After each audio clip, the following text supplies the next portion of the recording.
नमस्कार दोस्तों, जो भी इंटर मैट्रिक का एग्ज़ाम दे रहे हैं उनके लिए ये सवाल बहुत ही इम्पोर्टेंट है, क्योंकि ऐसा सवाल अक्सर स्टूडेंट छोड़ देते हैं या गलत टिक मार के चले जाते हैं। तो अब आप मेरे चैनल से जुड़े हुए हैं तो मैं आपका कन्फ्यूजन दूर कर देता हूँ। सवाल कहता है यदि एक दो अंक की संख्या में इकाई के स्थान पर अंक जेड, ठीक है, इकाई के स्थान पर अंक जेड, ध्यान रखना, इकाई, ठीक है, इकाई के अंक क्या है, जेड है, और दहाई के स्थान पर अंक 8 है, ठीक है, और दहाई क्या है, दहाई के स्थान पर 8 है, तो वह संख्या क्या है। हमारे पास ऑप्शन है, कितने ऑप्शन है, 4 ऑप्शन है, 80 Z plus Z, 8 Z plus Z, 80 plus Z और 80 जेड प्लस 8। तो कन्फ्यूजन तो पहले नहीं होना है।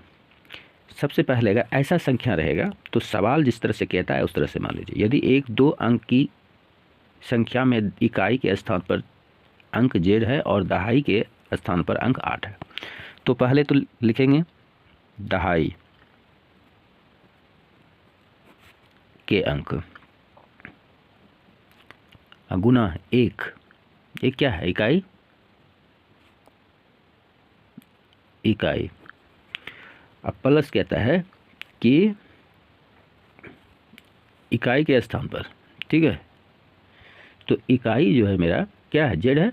तो ध्यान यही रखना है कि इसी में इस जगह जो है ना स्टूडेंट अक्सर गलती करता है। तो एक हो गया प्लस जोड़ दिए इकाई अंक, ठीक है, तो ये दहाई के अंक पे यहाँ हो जाएगा गुना इकाई अंक, एक हो गया, ठीक है। अब दहाई के अंक में 10 होता है, दहाई पे क्या है 10, 10 क्या हो गया, ये गुना दहाई अंक, ये दहाई अंक हो गया, ठीक है।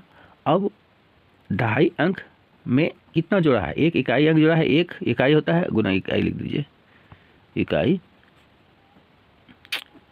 अंक, ठीक है। देखिए 10 में, दहाई में 10 होता है और इकाई में 1 होता है, तो गुना करेंगे तो उसका वही, क्योंकि गुना इकाई अंक का है तो गुना करना ही होगा ना, इसीलिए इसको गुना कर दिए, ठीक है। अब यहाँ पर सवाल आता है, आगे पढ़िए, कि दहाई के स्थान पर अंक 8 है, तो ये दहाई का स्थान है यहाँ, तो 10 पहले लिखिए, गुना यहाँ क्या है, दहाई के स्थान पे 8 दे दीजिए।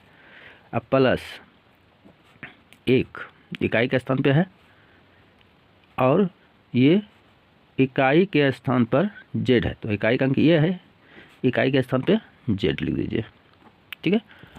कोई तरह की दिक्कत अभी तक नहीं होना चाहिए। अब देखिए 10 गुना 8 करेंगे कितना हो जाएगा, 80 हो गया, और प्लस जेड गुना 1 क्या हो जाएगा, जेड, तो कितना हो गया 80 प्लस जेड।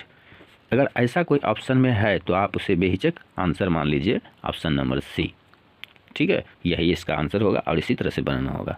आशा करता हूँ आप समझे होंगे और अपना समय बचाएंगे। वीडियो देखने के लिए बहुत बहुत धन्यवाद। आपको एग्ज़ाम बेस्ट ऑफ लक।